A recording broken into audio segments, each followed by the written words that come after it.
Welcome to another episode of Pages and Potions podcast, where we dive deep into delicious drinks, give you our hot takes and craziest theories, and fun reviews of some of our favorite books. We are your hosts, Devon and Courtney, and thank you for joining us during what we hope is your happy hour and escape from the 9 to 5. Before we dive in, we thought it was important to remind you that this is a not safe for work podcast, like at all. We talk about explicit books using explicit language, so if that's not your cup of tea, or you have littles around you right now, this might not be for you. This is also your one warning that this podcast will contain spoilers. If that's not for you either, now is your chance to bail and catch us once you've read the book, or books in this case. Okay, if you're still here, let's get into it. For this week's episode, we have decided to do a very special episode where Courtney and I finally discuss our quintessential book boyfriend lists. And I think it's about to get a little spicy in here, if I'm honest with you, and in a couple different ways. In more than one way, yeah.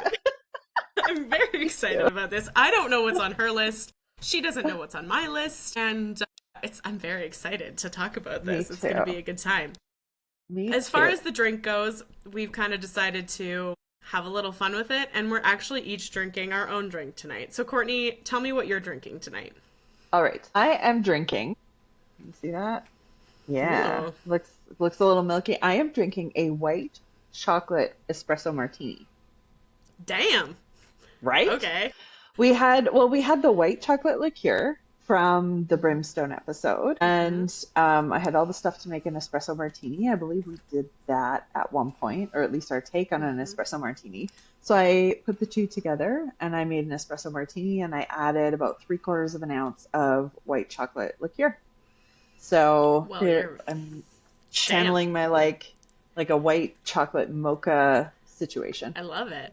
That's a little bit fancier than what I've got going on. I'm not going to lie. I did the quintessential millennial, like, happy hour dirty gin martini with garlic stuffed olives.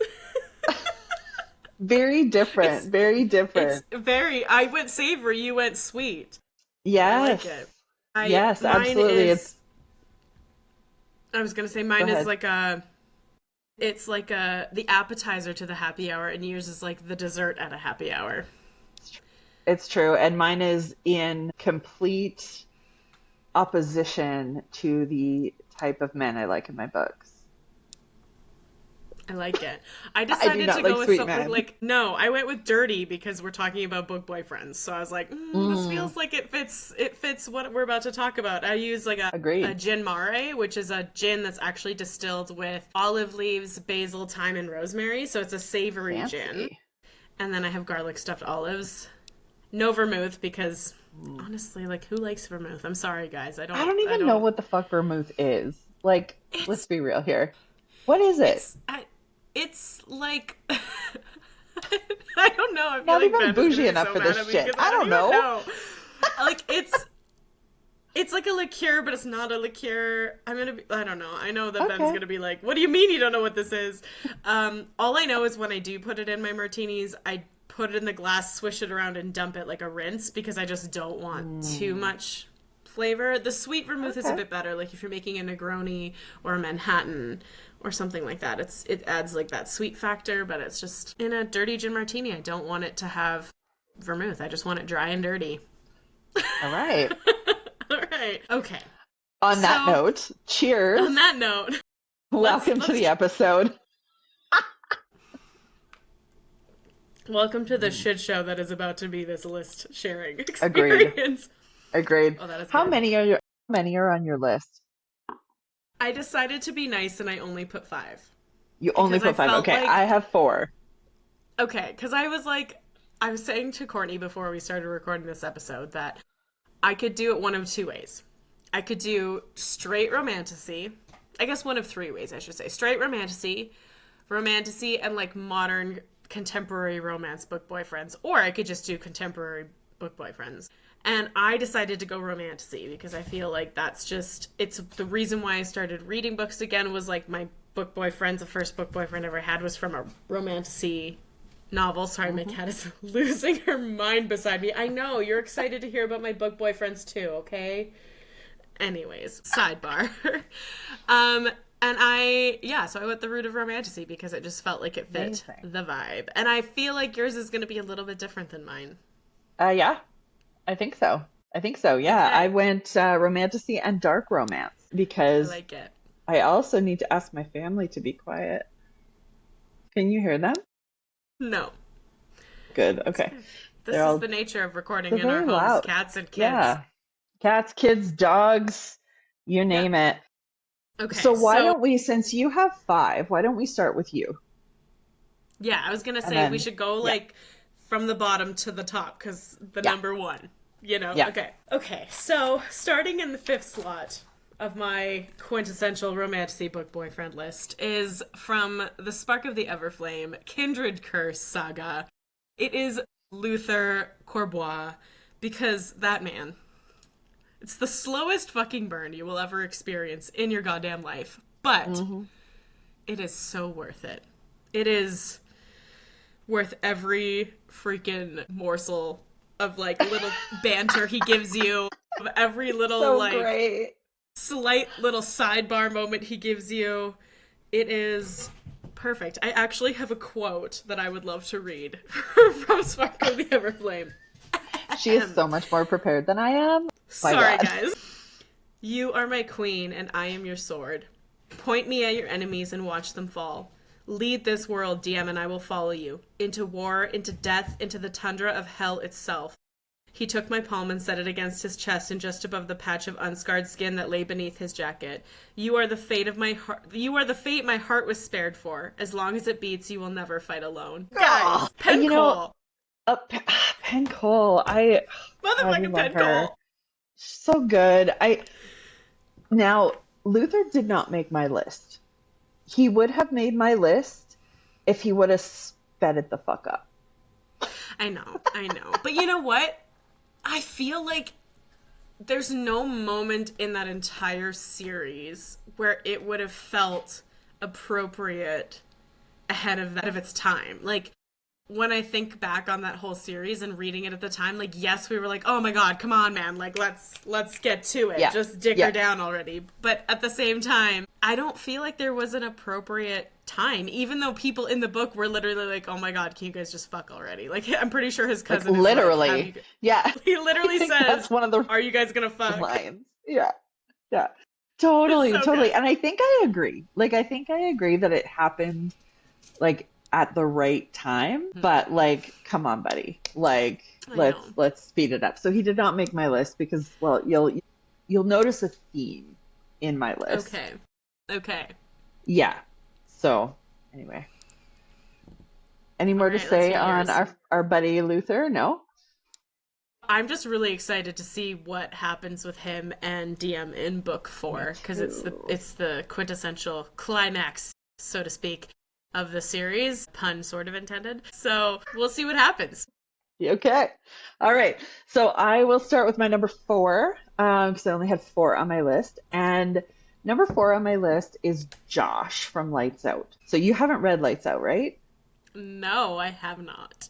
Okay. You Well, can do some spoiling because I'm gonna read it and it's fine. okay. Like Okay. you can spoil it. So let me tell you a little bit about Josh. Josh is really smart and really sexy and a little nerdy and really obsessive. Like unhealthily obsessive, Okay. to be honest. It's the theme that you will see throughout. Apparently I've got a type.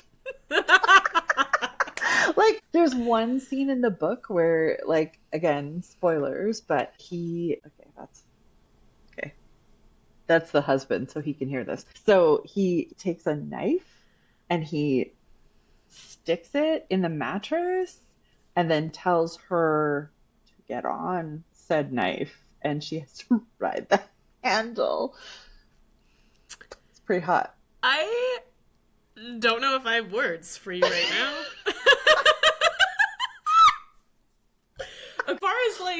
As far as like fucking objects that are not a penis, I mean, like there are worse things out there. I mean, I read a book where she like fucks the barrel of a gun, and I'm like, well, that's a Yeah, little. yeah.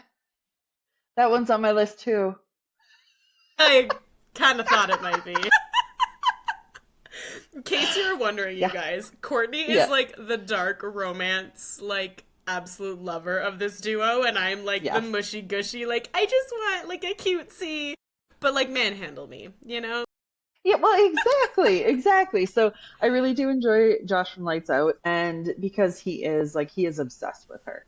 Like there is like he is like burn the world. Is he a stalker? Completely obsessed. A little bit. Yeah.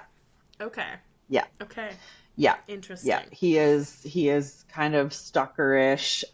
She is more obsessed with him in this book, but she doesn't know it's him that she's obsessed with. And that's all I'll leave it because I know you haven't read it. But anyway, it's a great book. Highly recommend. Nevessa Allen. I think that series is actually getting a TV adaptation.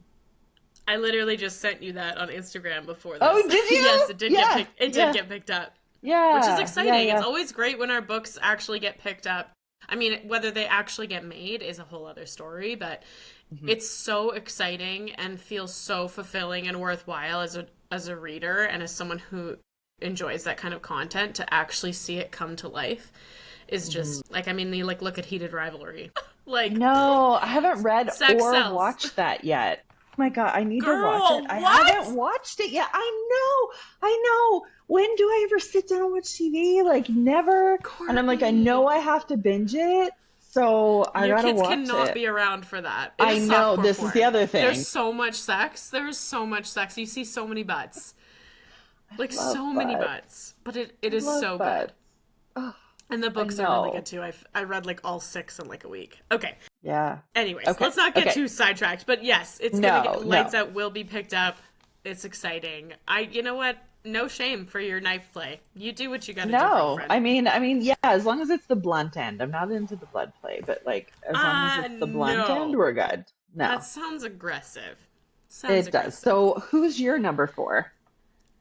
My number 4 is one of the ultimate shadow daddies, and some people might think this is a little controversial, but I actually think he's the better shadow daddy of that entire world and realm, is Nyktos from the Flesh and Fire series, which is the prequels to From Blood and Ash by Jennifer L. Armentrout. So if there is any way that any of you are reading From Blood and Ash, the prequels, in my opinion, are significantly better, mostly because the From Blood and Ash isn't finished yet, and the 4 books and the prequels are. But the spice and the character development and Daddy Nyktos is just yummy as fuck. He's yummy. He's so good. He's so good. He's so great.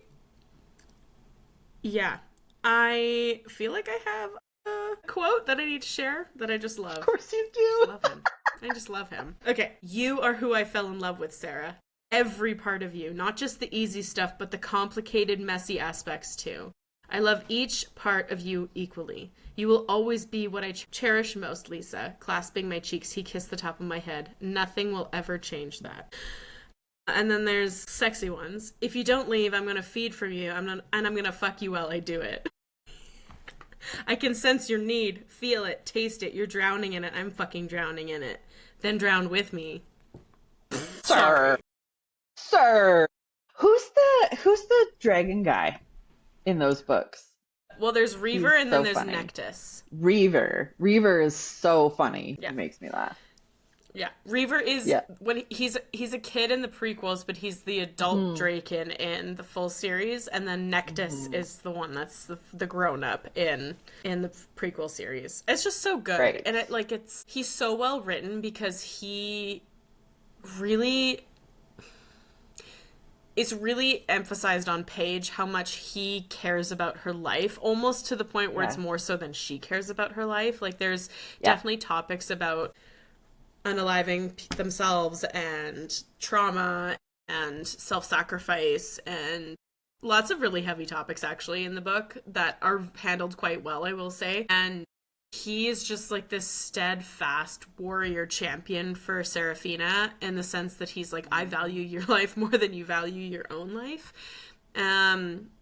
Because I don't think he's ever understood the sacrifices she had to be forced to make because of her position. Like, she's basically raised to seduce a god to kill, or a primal to kill him, and it's a whole thing. I'm not going to spoil everything, but it's just, he is just so, like, steady and, like, sure of himself for her, and I love that so much. Like, he just brings such a good foundation for her.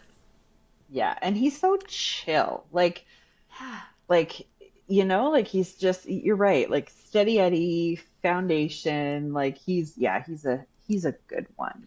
He's a good one. Yeah. And I might get some hate, but, like, I think he's leaps and bounds better than Castile. Yeah. Like, Castile is a boy and Niktos is a man. Preach. Yeah. Preach. Like, I remember first reading From Blood and Ash being like, oh, Castile, I love you. And then I'm like, ugh. Now that I've read all these other book boyfriends, because Niktos is just, there's just something about him. He's a shadow daddy and he's hot AF, and I have no problems with that. So he's my number 4 on my list. Yeah. Love it. Do not disagree. Excellent. All right, lay it on me. Number 3. All right, number 3. Number 3, controversial. Zaid Meadows from Haunting Adeline. Okay. You kind of hinted towards that. I got a theme. Again, highly obsessed, loves her. Bit of a nerd again. No surprise there. You literally were like, the nerds are so hot, they got it going on, like 2 episodes ago. So, shocker to everyone listening. Yeah, totally. Yeah, and a good guy, like a bad guy in that, like, he kills people for her, but a good guy in that, like, he busts sex trafficking rings. Like, so, like, ultimately, he's a good guy, and he's obsessed and loves her, and even if he is a complete stalker and a little fucked up about it, you know. So I'm learning a lot about myself. You know what? That's what I was hoping when we started this podcast, that we would just completely turn over new leaves every week. Yeah. Hey, honey, I need you to stalk me a little, okay? Okay. People are like, oh, you read that for entertainment? And I'm like, I read it for research. Yeah. I mean, you can't know what you like unless you understand what's out there. 100%. It's empowering. 100%. Absolutely. I love that. All right, who's your number 3? Okay, I'm going to get a little heat for this, but I don't really care, because that's just how it is in this house. My number 3, ladies and gentlemen, is Rhysand from A Court of Mist and Fury. Number 3. Number 3. How is he number 3? No, because you're wrong. It felt wrong putting him higher for me. And I felt wrong putting him lower for me. He's my first book boyfriend. I don't even think Tamlin was really my first book boyfriend, because, like, I'm reading it and I thought Lucian was going to be the guy, you know? But then as soon as you meet Rhysand, you're like, oh, this is the guy. And I love him and will always love him. I think now that I've had a chance to, like, read the series a couple times, I really do feel like we read his story with rose-colored lenses, and he's not perfect, is what Feyre has described him to be. I think he's deeply flawed. Yeah, I think so. I think there's so much we don't know about him. I'm a little sus. I'm not saying he's going to be evil like some of these people on the internet. I think you're absolutely crazy. He's not going to be evil, but I don't think he's, like, as good as everybody, like, has marked him to be. I think there's a lot of things we don't know. But I do have some quotes, because that's just who I am. So let me just find it.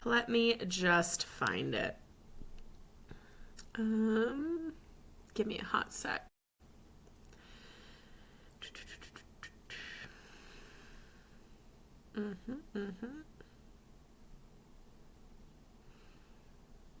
Okay. I know, right? I'm thinking that I look at you and feel like I'm dying, like I can't breathe. I'm thinking that I want you so badly I can't concentrate half the time I'm around you, and this room is too small for me to properly bed you. Do not get distracted. Do not linger. You are a warrior, and warriors know when to pick their fights. They took what is ours, and we do not allow those crimes to go unpunished. You do not fear, you do not falter, you do not yield. You go in, you get her, and you come out again. Remember that you are a wolf, and you cannot be caged. And then last one. I love you more than life, more than my territory, more than my crown. Yeah. I also love where he's like, do you like me on my knees before you? And like, there's so many great lines. Like, don't get me wrong. Rhysand is still sexy as fuck. I wish that their scenes had gotten a little bit spicier. Yeah, like there's just, he's kind of got everything that it checks all the boxes. I think he was my first love, and that's okay. But there's other loves that come along that make me fall harder. So he's like the tip of the iceberg for me. Yeah. Well, like I will give you my take later, but you're wrong. And that's okay. I'm okay with that because I stand on business with my evidence. Courtney, stand on business. That's fair. All right, since you're so like hot take on my Rhysand, who's your next on your list? Oh, do you see Tango? I got Tango there. He's digging a hole for himself. Buddies. He's like, I need a place to lie down. He's like, you're having far too much fun. Let me supervise. Yes, I would like to sleep. Thank you. All right, number 2 on my list is Slade Ravager. Girl, really? Yes, oh my God, I'm like him. shocked actually. Really? Yeah. Really? I love him. I think like the fact that he like helps her through her trauma and is like that like solid rock of a partner and loves her for who she is, and again completely obsessed, would burn the world for her. Like this is the theme. Literally burns the world for her. Yeah, in a way, like he is, and I mean, you know, he's got all the Fae things, right? The big, he smells good, you know, all of those things. The big everything. He's got the big. That works in so many different ways. I meant like stature-wise, but I know, but like you kind of Freudian slipped it. It's fine. Like Coke can situation, right? Oh my God. This is why it's not safe for work right here. Yes, agreed. What's wrong with Coke cans? Nothing. I thought he likes a cool, I meant he enjoys a cool, refreshing Coke from time to time. I've had a few drinks. Sure, Betty. Betty. So anyway, Slade Ravager is number 2 on my list. Who is number 2 on your list? Oh my goodness. Okay. Number 2 on my list is none other than Rowan Whitethorn from the Throne of Glass series. Yes. Birdman. And I had a really hard time because I love Rowan. Rowan is like my guy. He is, as Courtney knows, Throne of Glass is my favorite book series of all time. And it changed my brain chemistry. If we get book tattoos, which we are planning on doing, I'm going to be getting a Throne of Glass tattoo because it means so much to me. And I had a really hard time because there are some great male characters in this story. And one of them is going to get an honorable mention on my list at the end of all of this. But Rowan is just, he's the only one in the entire universe that fought for Aelin and always cared about her survival, her love, her life. He's literally the only one. Like, there comes a moment in the series where they have to vote whether or not to sacrifice her life to save the world. Everyone votes to kill her except for him. And they get to the end of it and they're like, oh, Aelin, what's your vote? And she's like, it doesn't fucking matter because you all want me to die. And he's the only one that cares about her. And she is like the quintessential female main character. Like we could talk about Throne of Glass for like hours, but anyways, he's the guy. Anyways, I have a quote. I missed you, he said quietly, his gaze darting between her mouth and eyes. When I was in Wendelin, I lied when I said I didn't. From the moment you left, I missed you so much I went out of my mind. I was glad for the excuse to track Lorcan here just to see you again. And tonight, when he had that knife at your throat, the warmth of his calloused finger bloomed through her as he traced a path over the cut on her neck. I kept thinking about how you might never know that I missed you with only an ocean between us. But if it was death separating us, I would find you. I don't care how many rules it would break. Even if I had to get all 3 keys myself and open a gate, I would find you again. Always. And then the next one. I spent centuries wandering the world, from empires to kingdoms to wastelands, never settling, never stopping, not for one moment. I was always looking toward the horizon, always wondering what waited across the next ocean, over the next mountain. But I think that whole time, all those centuries, I was just looking for you. Like, tell me. Like, even when the world is a forgotten whisper of dust between the stars, I will love you. Like, give me a fucking break, Sarah J. Maas. Like, I can't. Like, I tried really hard to, he almost made my number 1, but I know who my number 1 is. And Rowan is just, he has my heart. And I read the Throne of Glass series last, so I met all of the other Sarah J. Maas characters first. Right. That's right. Yeah, I would say Rowan would probably get like an honorable mention from me. Like yeah, he's definitely not tops, but he's like, he would get an honorable mention. I think, the theme between like him and Nyktos, like him caring about Aylin's life so much more than literally anybody else, almost including herself, is like, wow, that's a partner, that's a person that's like looking out, that is love. That is like when you're going through your hardest shit and you don't even feel like you can love yourself, but you have your person that's loving you. Like, to me, I'm like, I'm done.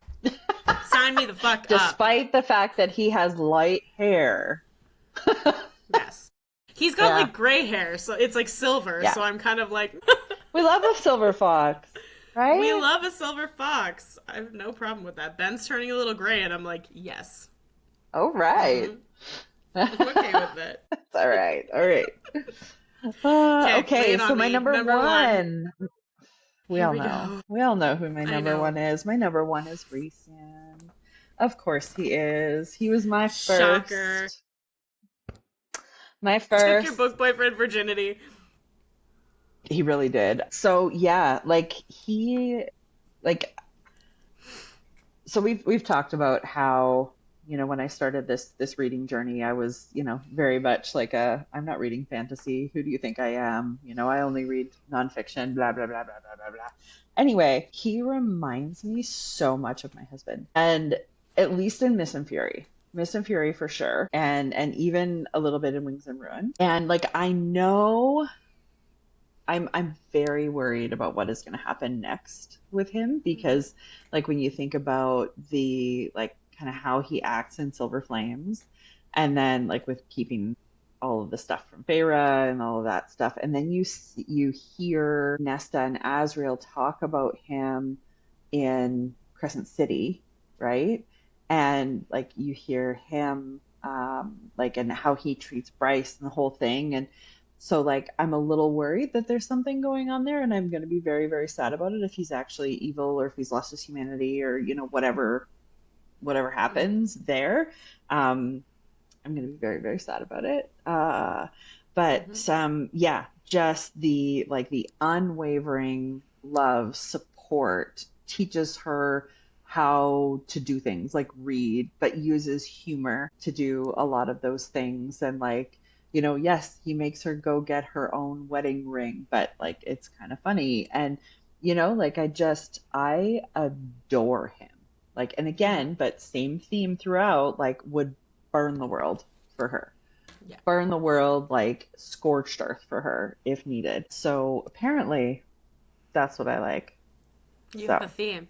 You know what? I do. You make some great points. And he made my list for a reason. I mean, obviously not as high as yours, but there's just something, the way that Sarah has written him, and she actually wrote him, I believe, after her own husband. So there is that theme there of these very like strong-willed but supportive men. And, there is something there that he's just steadfast and sure. And again, like, yes, I think there's more that meets the eye that we are going to find out. Again, I'm also hopeful, like you said, that it's not too bad and it's going to be really devastating if she does that. But I just, because she wrote him after her husband, I just don't think that's going to happen. I don't see it being like this huge reveal that he's evil. I think maybe he's done some evil things. He's also endured a lot of trauma himself. So there's that as well. Yeah. You know, we love layers. The morally gray to morally black scale. Yeah. Totally.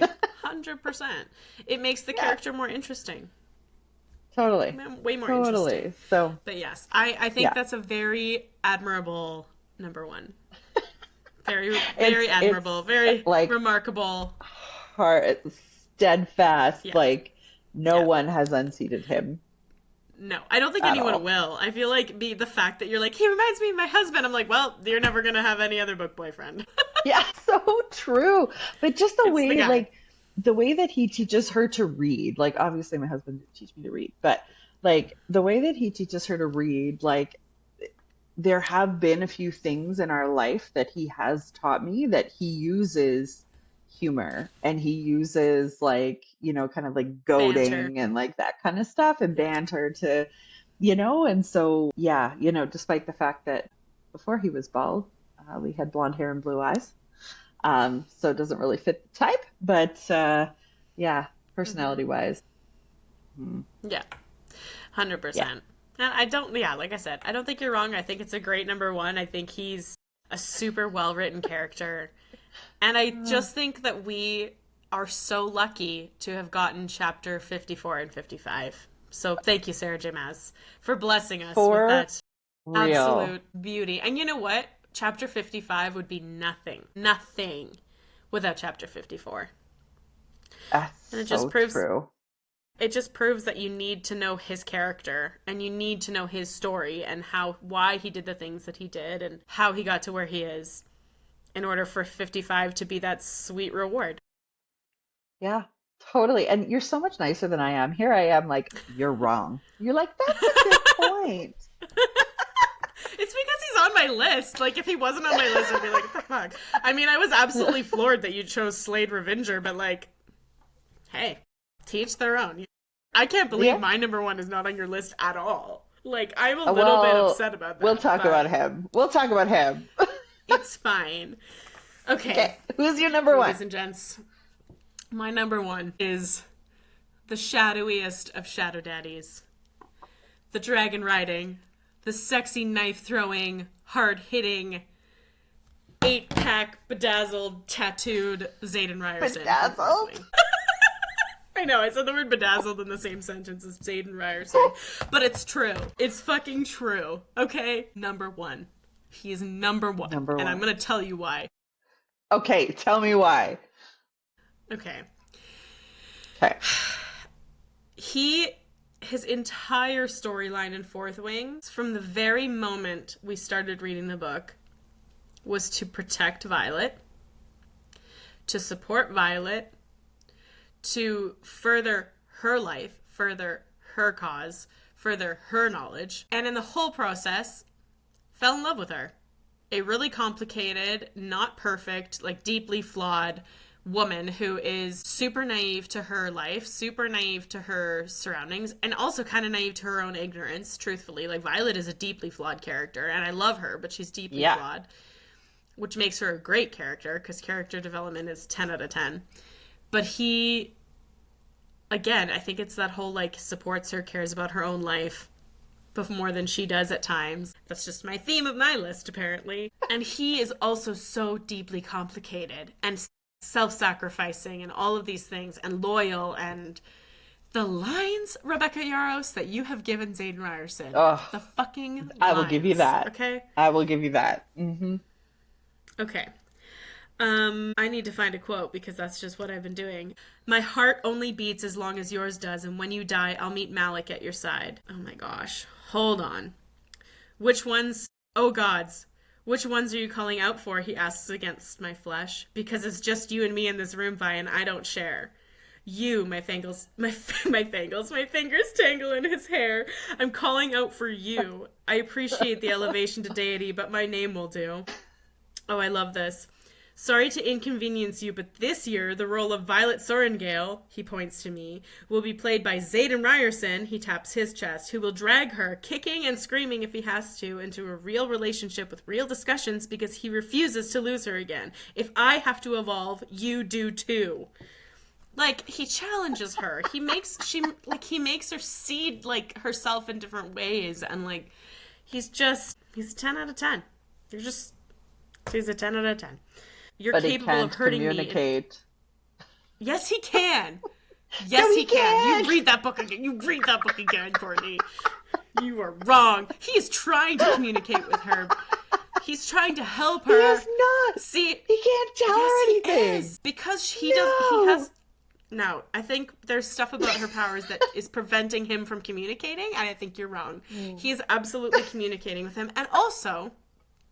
if you were the ruler of a territory that was known to have secrets and was hiding, and you fall in love with the general's daughter, who is basically like the general of the Republic, let's say, you fall in love with her, and despite the fact that, like, yes, you trust her, you don't believe she would do anything to hurt you, fucking accidents happen, mistakes happen, shit goes wrong. So he has to still be the leader that he is and protect his people, because that's literally his role. His entire life is he's the Duke of Turandor.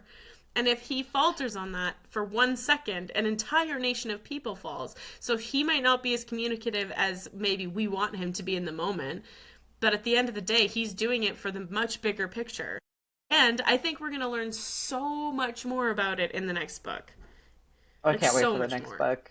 And fucking Dane, like, throws a wrench into everything with being able to read memories Dane. And whatever. I know. You know, motherfucking and Dane. And that's that's her best friend, right? Like, that's also why I think he's like, I don't know what I can tell you. Because I don't know. And I truly think as well, there's people within their bubble of trust, let's call it, that probably aren't trustworthy. So he needs to be really careful, especially after he turns Venom. Especially after he's harboring this massively large secret. Spoiler. Whatever. Welcome to the podcast, people. I do also think that he and Violet, this is my big theory, by the way. Okay. I do think that her first ex-boyfriend was Zayden, and that Imogen has been erasing her memories for years. And he is the one who actually taught her how to throw knives. And when he says, I have loved you for far longer than you've imagined, he's telling the truth, because they dated years ago when they were part of, like, the same rebellion, but the Sorengales were just really good at hiding it. Yeah. Interesting. I like that theory. I really like that theory. That would be so great, because then it's like he's so good at knives. Yeah, he's taught her everything and knows her moves. Yeah. I know. Oh, I like that. So I like that. He's my number one. I do love those books. Like, I love Fourth Wing, and I was actually just talking about the other day how I have to reread the whole thing, because I don't think I reread before Onyx Storm came out, but I definitely reread Fourth Wing before Iron Flame came out. And it's been a while, and every time, like, I get so into the story, I just, like, read them so fast that I'm sure I've missed a whole bunch of stuff. But I can't read the whole scene with Liam, because then I cry every time. I know, it's a sad time. You know what, though? I think it was a sacrifice that had to happen, because the emotional punch of everything in the discovery of Turandor or Orisha, like, it's all of it needed to happen, and it's as awful as that is. The sacrifice made the reveal of everything else worth it. Truthfully. Oh, I totally agree. Like, it had to happen, but come on. Yeah. Why you gotta do that to me, Rebecca? I know. When I first read Iron Flame, I didn't disagree with the miscommunication thing. Like, the whole time I'm like, just communicate. But you know what? When I reread it for Onyx Storm, I was like, I'm learning a lot more this time around, because I'm not just absorbing it at face value now, because there's so much more to this story that I'm learning about.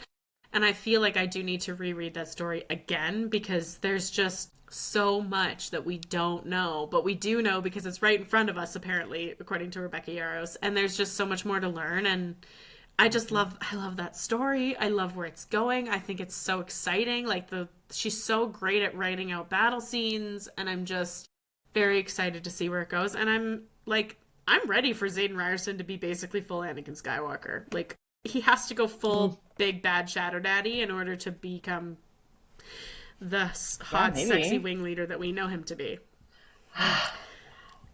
Yeah. Okay, honorable mentions. Lay it on me. Honorable mention. I would give Rowan Whitethorn an honorable mention, not only because I was confused by his last name for the longest time and I thought it was Whitehorn, and I just learned through Instagram or TikTok or something, you know, one of those, like, I was today years old when I realized it was Rowan Whitethorn and not Horn. Yeah. But I would say he would get an honorable mention for sure. Controversial opinion. Kale gets an honorable mention from me. I kind of knew you were going to say that, and I don't disagree with that. Yeah, like Tower of Dawn was one of my favorite books in Throne of Glass. Again, controversial opinion, but like you learn so much in that book. Like Kale's character development. Obviously, we love Irene. Like, she's fucking fantastic, fucking badass bitch. And like you learn so much about everything in that book. I love that book. But yeah, I would say he gets an honorable mention because he is just a young man who's been taught to obey his entire life and finally comes into his own, 5 books later or whatever. Yeah. It was you actually who changed my opinion on him when we were reading that series, because you read it before I did. And I was like, yes, fucking Kale, like, I just don't understand. And you were so right in your words. You were like, he's literally the only human being in the story. And I was like, oh my God.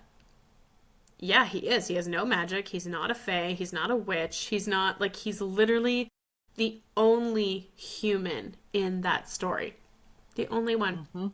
So of course he's going to be flawed. Of course he's not going to be perfect.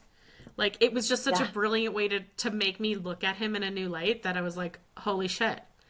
This is so much more well written in my mind now. Like, it was actually, it just like completely, like, it was like a switch flipped. And I was like, and he's a boy. He's like 18 or 20 years old. Like, he's basically a kid. Yeah, exactly. That's a great honorable mention. His arc, love him. Yeah. It's so good. Yeah. Like, we hate him in the middle. We love him at the beginning, hate him in the middle, love him at the end. It's like my... Yeah, totally. Totally. Yeah. Love that. Okay, what about you? Honorable mention. I would be remiss if I didn't say Dorian Havillard. Mr. I'll bleed whatever color you tell me to. Princeling. God damn. Yeah. Like, I would like sell an organ for a spin-off of Manon and Dorian's love story. Like, I would love that. I think there was something there for sure. I freaking love him. He's so charming, and like the guy has survived a lot. Like, his dad was evil the entire time and barely remembered his name, but it turns out he was named after his dad, which, like, holy fuck. His girlfriend was beheaded in front of him. The girl that he had feelings for actually had feelings for his best friend, so they were in, like, a weird why choose situation. He was also the alternate for the destiny that Aelin had to face, so, like, if Aelin didn't survive or couldn't do it, he was the guy, he was the one. And he was also just as willing as Aelin to sacrifice himself, but people didn't give him enough credit for that. Like, I think there's a lot there. There's just so much. He's definitely top of my alternates. I think I'd have to put Rune Dannon, the Crown Prince of the Valbaran Fae, on there. He knew even if he only knows three things with absolute certainty. 3 things. His arc is also great. I wish we had a bit more in book 3. You never read the epilogue chapters from the 3rd Crescent City. I did not. No. You're missing I'm bad a very I don't great read scene. Any of that stuff. Like, book is done. You're missing a great scene. Yeah. You're missing a great scene with him and Lydia. Just saying, you need to read it. But he's also great, and he's just trying to be a great brother to Bryce and a good mate to Lydia, and so many things. And he has such a complicated relationship with his dad, and he's a 10. He's a fucking 10. Yeah. And honestly, like, Crescent any guy City who's 3? just like, yes. Any guy who's like, sit on my face, I'm like, you know what? You're a king. Yeah. King. You get my vote. Yeah. And then, do I have anybody else? I don't know. I don't know if I have do. Anybody else. You do? Who else? I do. Abraxas. Oh, get out of here with that. You're adorable. I do. I love him so much. Like this, As long as you didn't say Fleetfoot, we're fine. yeah, that's such a fucking weird name. Like, I know. Sarah, you can do better. I mean, you bring us so much joy, but do better. I know. Yeah, like I love him so much. Like he's this big scary, he's a wyvern, right? Yeah. Like big scary wyvern, and he's like, I want to go sniff the flowers. Like, I just love him. I love him so much. He's like a puppy dog, but he's not. I know. Yeah, yeah. That's a great. But probably about the size of Tango. Yep, fair. Yeah, probably. Yeah, I would also put Rain maybe as an alternate from Serpent and the Wings and Nights. He was great. Oh yeah. You forget how good he is. You know what else? I'm just looking at my bookshelf. You know what? I could go on. There's so many that we could put on so here. Many. But there's only so many that can make our top list, and I'm quite satisfied with mine. I know you're satisfied with yours and your dark romance. Yeah, theme. it's very evident must that we have be obsessed.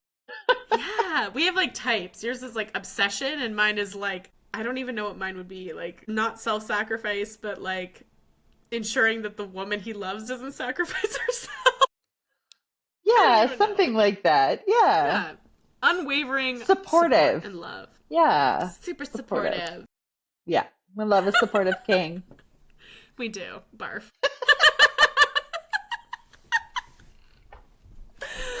I am no longer 44. I am now 25. Excellent. As long as you don't start saying 6'7", we're good. You know, I'm dodging that with the kids. I'm really happy about it. Like nobody has come home. No one knows what it means. It's fine. That. Yeah. Yeah. You know what? Our list, there's 6'7". Yeah. Can just say whatever we want. I love that. I love this list for us. I think they are very on brand for us. I'm proud of us. And you know what? They might change because there's so many great book series out there, and like we're continuing to read new series to us. So you never know, we might fall in love with someone else. I'm currently thoroughly enjoying the book I'm reading right now, and I'm thinking the main male character is a contender for the list. We will talk about that book on another episode, though. Yeah, I'm thinking maybe. Like, maybe. I'm not there. I'm not as far as you are, but I'm getting there, and I'm starting to understand and put the pieces together, you know? It's good. The banter is bantering. We need that in our life. We need that. Good banter makes a book boyfriend 10 out of 10 in my books. Mm-hmm. Agreed. Yeah. All right, my dear. Well, there was not too much hot debate, but with that, we are going to wrap up our sexy book boyfriend top 4 and 5 Valentine's list. Day. I'm wearing my love shirt just for today. But that's a wrap on that list. But you know what? Again, it could change. You never know. With that, if you decide to have a drink and join us in this happy hour, I hope you enjoyed our banter about our book boyfriends. And if you have any suggestions about books that we need to read that may feature a book boyfriend we don't know about, you need to let us know because obviously we need that in our lives. On the next episode, we are going to be talking about a new series that we are currently reading. The first book is called House of Beating Wings, and it is the Kingdom of Crows trilogy by Olivia Wildenstein. And I'm very excited to talk about this book because neither of us had ever heard of this. And we actually picked this book based on book boyfriend vibes. So this one is the book boyfriend of Courtney's choosing, so it gives Rhysand vibes, and I'm very excited to see where it goes. And how we'll have to, when we record that episode, we'll have to give a shout out to the creator that did that post that was like, if you like Rhysand, try these books. If you like Théoden, try these books. Yeah. Correct. Because in the future we will be doing we'll be doing a review about a Xaden vibed book. Because it's both of our number one. Well, my number one and then her number one. If you have any suggestions, find us on our socials at Pages and Potions Podcast. We are on TikTok, Instagram, all the things. Follow us on YouTube. Check out our channel. With that being said, do you have anything else to add, my dear? I do not. I think that's Excellent. it. Okay. Yeah. Well, thanks for joining us, everybody. And I hope you have a fabulous night. Stay spicy, keep spilling all the tea, and we'll see you next time. Cheers! See you next time. Bye!